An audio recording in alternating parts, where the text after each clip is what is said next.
MALKI, biologist and plant expert with Ivy Organics, where we grow cool plants, and today we're going to talk a little bit more about passion fruit. We went into great detail talking about nutritional information and managing and building a trellis just a couple of weeks ago, and you guys have responded very positively to it. And I just now want to make the topic of this one being summer pruning. As the vine is just growing out of control. We have a vine that's behind me, which is the parent to about a half a dozen younger vines throughout the garden, one being right over my head over here, which I'm going to share with you in a minute. But I started pulling back about half the vine off of my neighbor's property and my neighboring, neighbor's tree hedge, and it's going over, the fence onto another neighbor's property. We've got about 3 to 4 neighbors that this one particular parent passion fruit vine that we installed about 4 years ago, that's just growing out of control. On average, a passion fruit vine can grow anywhere from 30 to 60 plus feet in one growing season. And with the fruit that went over our property line, I was able to pull those vines back and collect these fruit.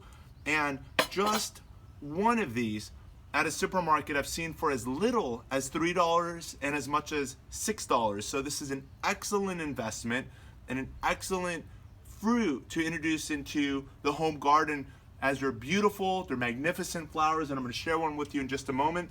But let's open a couple of these up so you can see the difference between the purple passion. This is of the Frederick variety, which I've been propagating now for about 10 years by cutting and not growing the seeds. The seeds would create something that's completely, I don't want to say completely, it'll still be related, but it will be genetically different than the parent. It could be better, but the chances are it will not be as delicious, it won't be as productive, it won't be as whatever the variables are. The Frederick variety was selected among hundreds, if not thousands of seed as being the preferred superior fruit. And from that, by cloning it, by taking cuttings, by creating air layerings, by a variety of other methods that can be used, including grafting, by propagating the parent, you're going to create the genetically identical result. Let's open a couple of these up so I can show you the difference between the purple ones and the green ones. So this one here is, one of the ripe ones. Here's another ripe one I'm going to open up as well, so you can see what the inside looks like. And now let's open up one of the green ones. This has no hint of purple on it. So if we open this up, it's got some color, which means it's got some sweetness. Sometimes I'll open this up. This one here has got like half purple, half green. Let's open that up. And again, here we got some color, but not quite as much as the purple ones. And now let's try to find even more so. This one here looks a lot darker green. Let's see what this looks like on the inside. And this is what I was hoping to get.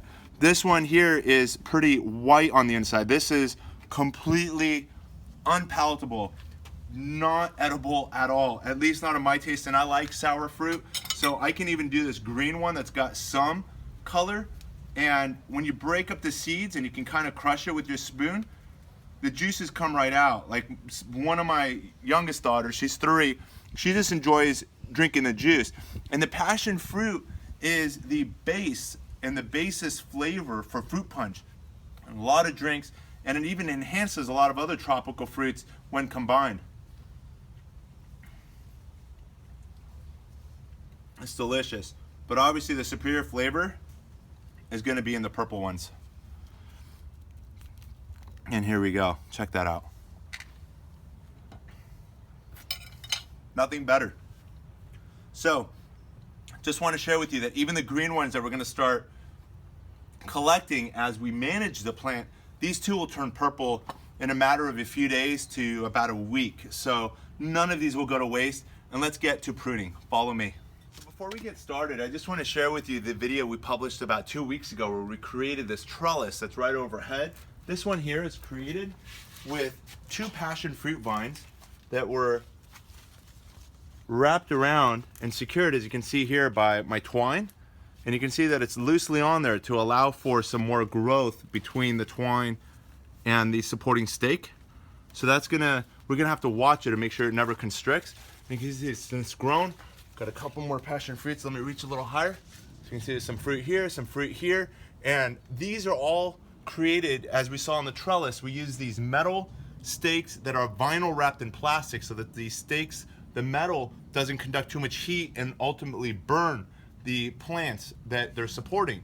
So we're using, again, these metal stakes wrapped in plastic vinyl, and then we've created pretty much a rectangle shape with these crisscross that are going and supporting these vines. And you can see there's another fruit over here where my hand is. And if you fall, and here's like some flowers that were created just a day or two ago. The flowers only last for a day, but I found another blossom that just happened today. If you follow me this way, right here. Check this out. I'm going to try to point it downwards to the camera so you can see how beautiful the Frederick's passion fruit flower looks. And here's another baby fruit that's just getting developed. It's about a day or two old. And I think I just shared with you this one over here. But you can see in just 2 weeks, check out this structure that we've created. And then the two vines are growing, where this one has now reached a length. And I'm not talking all the way from the base, but it's about 10 feet long, and we're talking about in just 3 short months. And then over here, this second vine is about 7 to 8 feet at this point. And then all of the other branching you see above are created from just those two vines and some branching that's happening. We're going to talk about the benefit allowing the vine to overhang a little bit to create a shade to the lower trunk structure, and we're going to discuss that in just a minute. But for now, what we're going to do is we're going to go and visit the parent plant, which is right behind me over here. And this parent plant is right here. I want to show you the structure so you can see how large it is. It's right here where my hand is. If I wrap my hand around it, it's about 1 inch in diameter, and it starts at this point and grows about 50 feet straight, and it's gone past the wall, and it's gone above the hedge. If you can see the podocarpus plants that are behind the wall on the neighbor's property, it's up into the podocarpus and goes to another neighbor's property as well. So we're going to see what that looks like. What we're now going to do, let me just share with you like how much fruit there is as well, and how much fruit there is, and how much fruit there is. And this goes on and on and on. There's hundreds and hundreds of pieces of fruit, but something that's also happening here in the garden is we're losing a lot of them. For a while, it's coming out every single morning, and there would be 3 to 5 nice ripe pieces on the ground. Let me share with you a couple more that are coming right around the corner.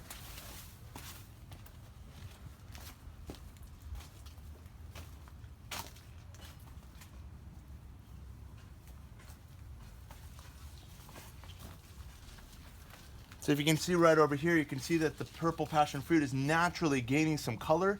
Within a day or two, these typically will naturally fall to the ground. Sadly, for the last 2 to 3 weeks, none of them have been hitting the ground. I think as soon as they hit the ground at night, there's so many, I don't want to call them pests, but part of the life cycle that exists here in the community, which includes skunks and possums and raccoons, including rats, and maybe beyond, are picking up the passion fruits before I'm out here in the morning, come 7, 8, or 9 o'clock in the morning. So another reason for managing your plant and controlling its size is so that you don't attract too many pests into your garden, and so you get to hopefully enjoy more of your fruits. I don't mind that the pests are getting some, and we're going to do nothing to control it. And like I said, you can see how much fruit we've already collected, and we're going to collect a lot more right now. But just to keep things manageable, we're going to manage the size of the tree. There's other benefits for managing your plant is that the vine, if allowed to continue to grow, and I'm hoping you can see how large the vine has gone out of control onto the podocarpus trees that are behind me, and there's still tons of fruit on there, and I see some that are purple as well. We're going to collect those in just a minute. But if you don't manage it, the vine will take over everything in the area, including here, over here to my left, I've got an apple tree. It's a continual process of pruning, and even over here, I'm going to get my scissors real quick. So I'm just going to take my pruning tool, and all it is paper scissors. That's all you need to control your passion fruits. You can see that there's a vine here that's working its way into my apple tree. If I allowed this vine to do whatever it wanted all of spring and summer, and here we are now in the middle of September, I've been managing this on a week-to-week basis, keeping the vine away from all of my other fruit trees, desired trees here in my garden. If I allow it, and I know this is going to break some of your hearts, I'm hoping you guys can see this over here. This is another little baby passion fruit. There's another flower that just bloomed, another flower that just bloomed, another flower that just bloomed. there's the potential of another 5 to 6 fruit. The value times 3 or times 4 or times 5, that's $25 worth of fruit right here alone. But what we're gonna do is we're gonna prune it back. And what I do is I take my pruners and I follow it down to the closest leaf node. And I'm just gonna prune it like so and pull the vine out of the apple tree. And here we go. This now will be recycled into our compost within the garden. I'm gonna share that with you before the end of the video. Now let's get behind the wall and I'll show you the rest of our pruning methods. Follow me. We are now at the very top of the trellis. Before we continue forward, we're just so close to the ice cream banana. I just gotta show this off. If you take a look over here, and again, here we are now in the middle of September, and our bananas are, I'm assuming, about 30 and less than 60 days away from ripening. Last year when our banana went into bloom in September, it wasn't enough months before the colder months came here in Los Angeles, California, that prevented the bananas from ripening in the same year, and we had to wait for winter, and it didn't ripen until May. Actually 9 months from the time it bloomed. So we're hoping that this year we're gonna get to enjoy ripe bananas in the same season that it bloomed, with the bloom having started in just the first week of August. So here we are just about 6 weeks later, and look at how large those bananas are. Well, let's continue forward. I'm here now at the top of the trellis. I've cleared a path halfway, and then I decided I want to share this educational moment with you guys before I complete this project. But you'll see here at my knee, I've got a few of these passion fruit vines, of these passion fruits, and the flaw in this trellis system, and the reason that I shared with you in my last post a better trellis system, which if you want to take a look where my finger is, down below where we were just a moment ago, that new trellis system is an open design which will easily allow the fruit to hang and not get stuck in the system. The flaw in this one, and this has been 2 years without pruning, and the vines are on top of one another and it's getting too condensed, and here's, like, you know, the average size, nice size fruit, it just gets stuck. If you take a look over here, it's got these diamonds, and when they're young enough and when the vines were small enough, I would forcefully push each one of these fruit through, and they would hang until they got ripe enough that it would then fall. But the system is just way too much maintenance and way too complicated. And so what we're gonna do come next year spring is we're gonna prune back about 80% of this vine. We're gonna keep some leaves. The sun's gonna be coming back on the vine, and we're gonna be waiting for new growth to start coming out at this location. And then we're gonna start the pruning. And you're gonna hopefully be there with me if you subscribe to watch and witness the pruning and the recovery of the plant immediately after. My mistakes in the past, and I've been maintaining this vine and a lot of its clones, a lot of its daughters, for the last 10 years. And the flaw with this system, and the flaw with pruning your passion fruit, is to make sure you don't severely prune your passion fruits come late fall or even during the winter, but instead wait until early spring when your chance of frost is past. Once the plant is starting to gain its vigor, that's a great time to prune it and make sure you leave some leaves and some new growth that was accomplished in that season, and then you can prune back, you know, heavily on the plant. We're gonna do that again together come, more likely than not, here in Los Angeles come March or April. Even if there's blossoms on this vine, and as hard as it is to do, it's gonna regrow the entire length in the same growing season. Well, let's continue forward now, and I'm gonna show you how easy it is to prune and collect your fruit. Follow me.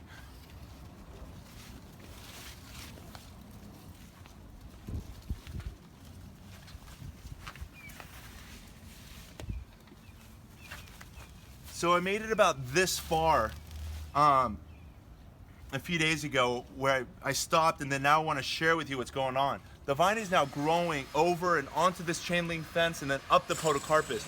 Check out all of these fruit that are hanging on my neighbor's podocarpus vine.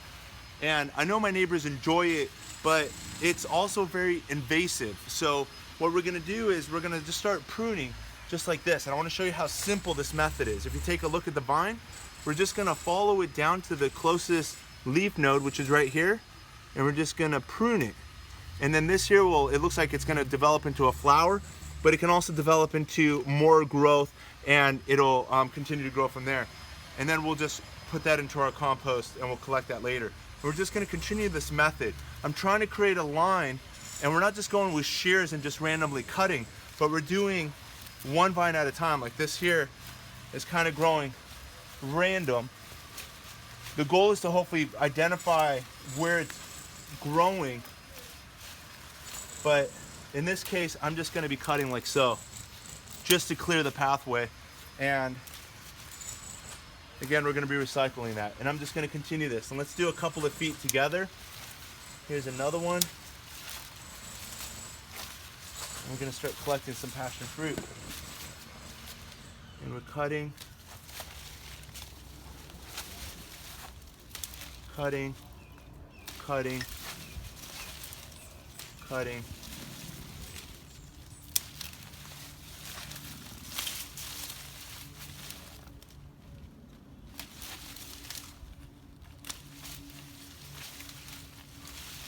All of these can also easily be converted into more plants. It's also highly advisable to turn your cuttings into new plants, as your original parent passion fruit vine will only last an average of 7 years. So it's absolutely necessary to continue propagating your plant if you want to enjoy the same quality fruit as that parent plant by propagating, again, by way of cutting, air layering, or grafting.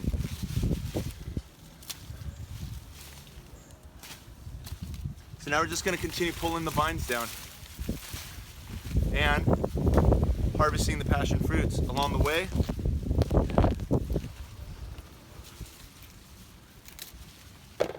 And we're just going to start filling up our bucket. I found a nearly ripe one over here as well, as evidenced by the purple. We're just going to take all of these down. Well, I'm just going to wrap this up in the next few minutes. Once I complete it, I'll show you the finished project, but take a look behind me. You can see that the passion fruit runs and it just continues onto my neighbor's property. Look at how far it goes. I don't know if you can see the bamboo plants about. I'm gonna take a few more feet back this way. But it still runs about 15 to 20 feet beyond onto those bamboo plants that are just on the other side of the wall. So we're gonna clean all that up right now. Check this out. So here we are now, pulling out the vines out of the tree and throwing all the excess vines down below. And I just had to and take a look at all of these fruit. Let's just go average, I don't know, $3 to $5 times as many fruit as you want to count. I usually don't count my fruit, I just enjoy them as they come. But take a look now behind me. And we're now going to pull this vine. I just want to share with you like how much fruit are on these things. But here it comes. This is all coming off the neighbor's property. Let's see, and take a look at all the fruit that are hanging in here. So all this is going to be added onto the container. We're pulling. It's a narrow strip. I try to get you in on the other side, but you got to keep the camera person right there. Take a look, take a look, take a look. And the great part is there's some that are going to be sweet right off the vine, as this one is over here, already gaining a lot of color. So this will be ready to eat right now. I enjoy it with a little bit of the tartness just the way that is. But we're just going to continue harvesting all of this fruit, and the rest of the vine will work its way into different compost piles throughout the garden. So unfortunately, here we are about 5 days, 6 days later, and all the second half of the footage somehow didn't record properly. So here we are 5 days later. I just want to share with you what fruit we have left from our summer pruning of the passion fruit behind me. But check these out. You can see we've got about a handful left of the purple passions, obviously a lot more green. But since then, we've given about 20 pieces to about 8 to 10 different families in the last 5 days. And just to let you know, what I harvested was 2 full. So following the summer pruning, we ended up with 2 full bowls. In addition to, I was able to fit about the same quantity of passion fruits in my shirt as we unloaded from the passion fruit behind the wall. I just want to share with you that the passion fruit vine still looks virtually identical. All we did was remove the excess vines that were creeping onto our neighbors' properties and pull those back. And again, in addition to our family enjoying an average of 5 to 10 of these daily, we've also supplied about 8 to 10 other families that got to enjoy the nutritious and healthful benefits of having passion fruit in your garden. But I also want to share with you, once you prune your passion fruit vine, if there's risk of too much light coming in. And this practice we just did, just to let you know, is something that can be done all of spring, all of summer, and even early fall, but do not significantly prune your passion fruit until springtime. Here in Los Angeles, the ideal time would be March and April, once the vine begins to grow again and it is actively growing. That's a great time to then prune it.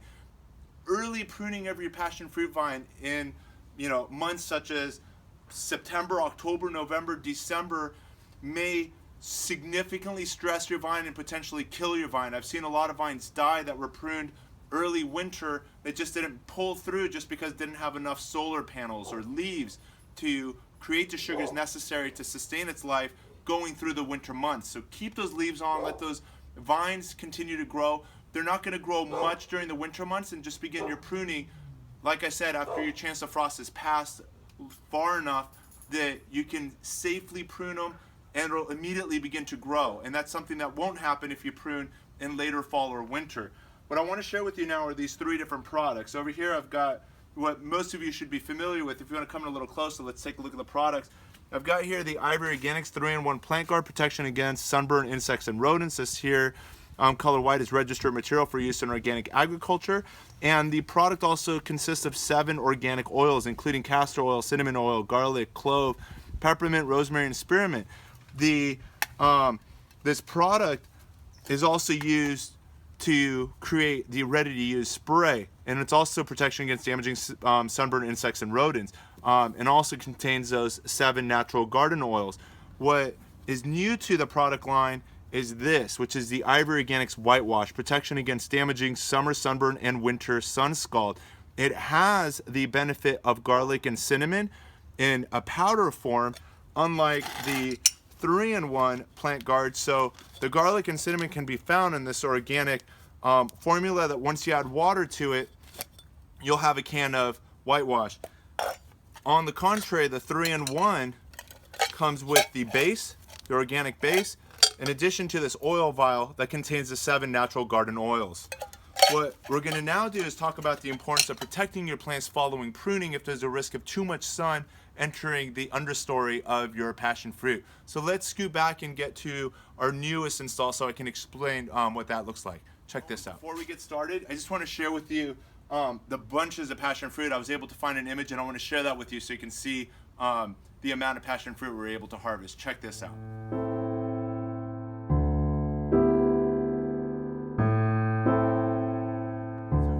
Next to our newest installed passion fruit vine. Here's the double passion fruit that was installed down below. It has since supported itself along this metal post where I've got my hand, and it goes up. Let me step up here. You can see there's some passion fruit over here, another one over here, and then just look under my head.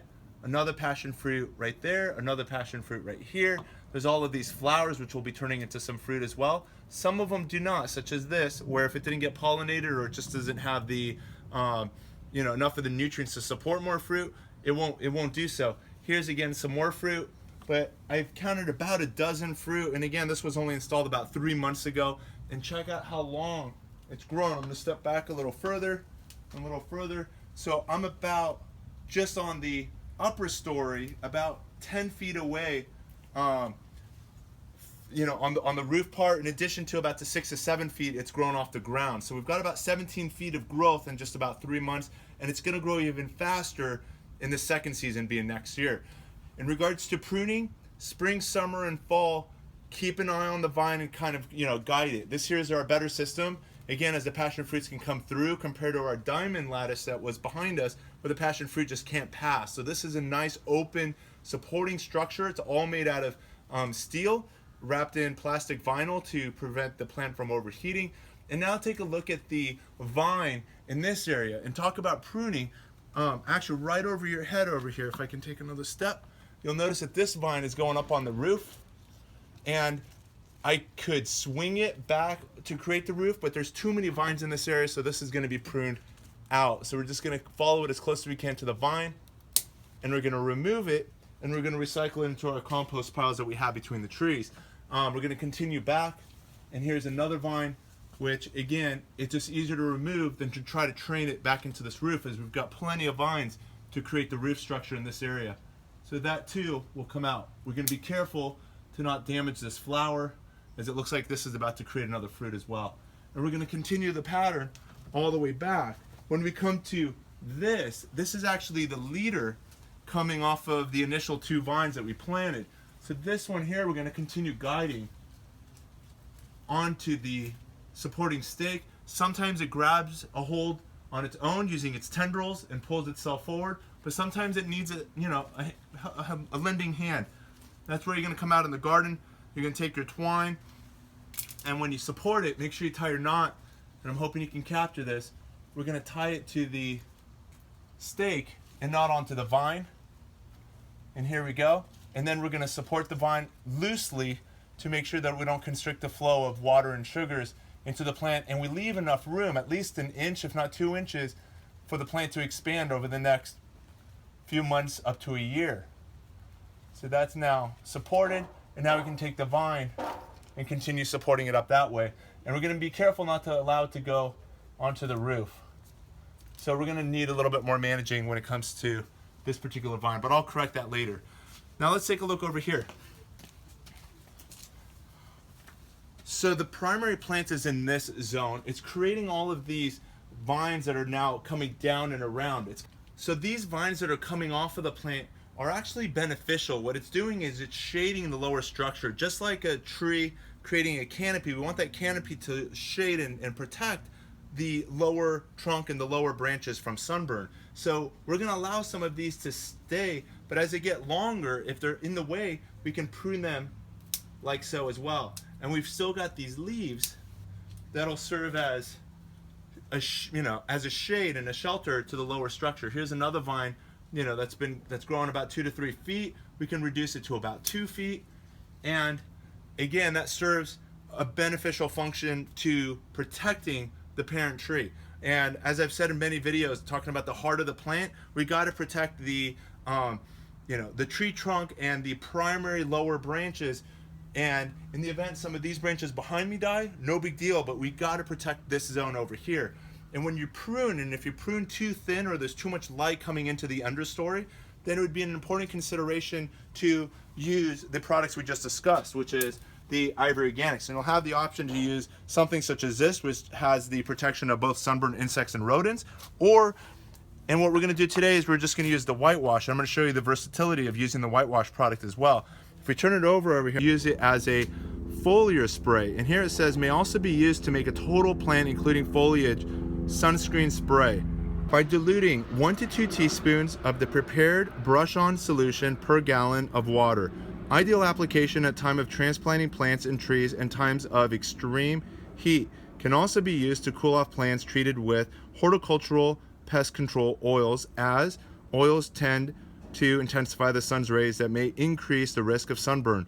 Filter product through strainer first to avoid the possibility of clogging. So what we're going to do here today is, if we take this product, and I've just mixed this before the video, let's open it here.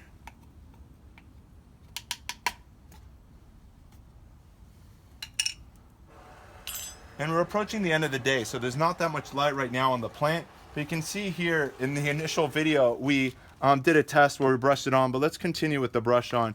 You have the option to carefully brush on the product over the entire trunk of the plant to offer the maximum amount of protection from sunburn.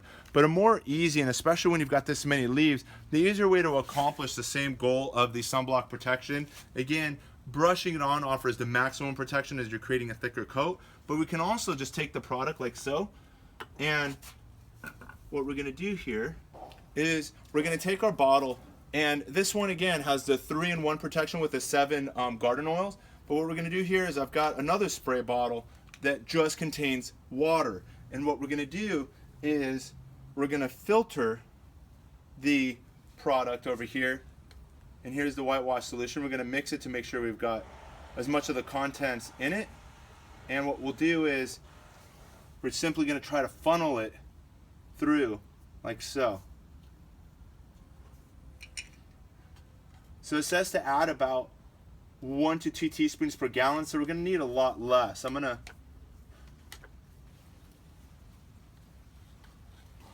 So what we're going to do here is we're going to use this washcloth, and I rinsed it off to make sure there's no detergents or soaps or anything on it. But we're simply going to use the washcloth as a funnel. I'm going to take about a half a tablespoon, about a quarter of a tablespoon. I know most of it's not going to come through. So I just added that there like so. And then I'm just going to squeeze it if you want to take a look. There's the product. Now I'm just going to squeeze it through into the container. You can see the whiteness coming through, and that's more concentrated. We're going to use it now as a foliar spray, but what we can also do is we can add some of our favorite horticultural oils. As the back of the label said, when you add an oil to the product, it has the risk of increasing the temperature on the plant, just like adding oil onto your skin. It's going to intensify the sun's rays, and it can lead more easily to sunburn. So be careful when adding horticultural oils in your garden without also lightening it with a product such as the WhiteWash, which will help bring the temperature back down. But we can now use, if there's a risk of whitefly or other pests on the plant. I've noticed there's a few ants, but again, passion fruit naturally attracts ants to the plants, but generally they're not damaging unless you see that they're harvesting aphids. And again, you got to see that the plant is also stressing out as a result of the pests on your plant. Talk about pests. There's this grasshopper off to my left that's been here for the longest time, but I want you guys to get used to the fact that if you see pests in your garden, don't race to apply pest controls to stop it. If you take a look, if you come in a little closer, check this guy out over here. I knew he's on my left shoulder, and he's been here in the garden for at least 2 to 3 weeks. Hopefully you can see it. He's on a plant called the rock rose. It's getting close to going into dormancy, and plus it's stressed with all the plants that are naturally growing around it. This sycamore tree has been growing naturally this spring. It kind of seeded itself on its own, and I'm going to find a place at the park to take it. But if you take a look at the leaves, you can see that they're all damaged by the grasshopper. But again, no big deal. The plant is still very healthy. I would still give it an A, despite the fact that there's some damage to the plant. Your plants don't have to look absolutely perfect all the time. So the guy's hiding over here for his camouflage on the rock rose, and then when he's hungry, he comes onto the sycamore and takes a few bites. And he's been growing there for the last couple of weeks. When it comes to your pest controls, you have the option to now add your favorite horticultural oils, and something I'm going to be using this product for in addition to cooling off the plant. So let's just first use it as a organic, natural sunscreen spray. We're now just going to shake it, and let's apply it now to the leaves. For example, here's the light. We can now go. And if you come in a little closer, you can now see right here in the light, you can see we now have a nice organic foliar sunblock spray that's on there, and you can see again the whiteness that's now going to keep the leaves cooler. We're also going to want to spray into the leaves and onto the stems as well. This here is going to offer protection. If you come in a little closer, take a look at the stems also. You can see we've created an organic sunblock spray to protect the stems from sunburn, and this is a practice that can be used again if you feel like you've opened the canopy too far. It doesn't just apply to passion fruits, it could be any of your other ornamentals, roses, fruit trees, so on and so forth. Right here below me, I'm now going to use a horticultural oil. This here is a Dwarf Meyer lemon, which is a sweet lemon variety. You can see over here it's flowering and it's creating its first fruit. And what we're going to do here is, if you take a look at these leaves, they're plagued by another phenomenon known as leaf miners. You may be able to see the tunnels that are on the leaf. And to control that, what we're going to do is take a product such as this. And here's Neem Oil. And this is an organic way to basically control the issues of leaf miners on your citrus. And if you also have citrus scale or anything else, what you can do is you can simply take your oil and now add it to your spray bottle like so. And I'm just going to add, I'm kind of guessing this out, but I know it's about 2 to 3 and up to 4 tablespoons per gallon. So I'm just going to put about a half a teaspoon. And again, you should measure, don't eyeball it like I just did. And we're going to shake that. And now we've got, again, that organic sunblock that's going to help keep the plant cool when the sun returns tomorrow morning. And we're going to also spray the undersides of the leaves as well. And now take a look at it. You can see the organic sunblock that's on the leaves. And we're also now going to get that leaf miner problem under control. All in an organic and healthy, natural, environmentally safe way. So I'm going to start enjoying these passion fruits. If you found this video educational, be sure to like it, and most importantly, by subscribing below, you'll be connected to this and all of our other educational gardening videos. Thanks again for watching, and happy gardening.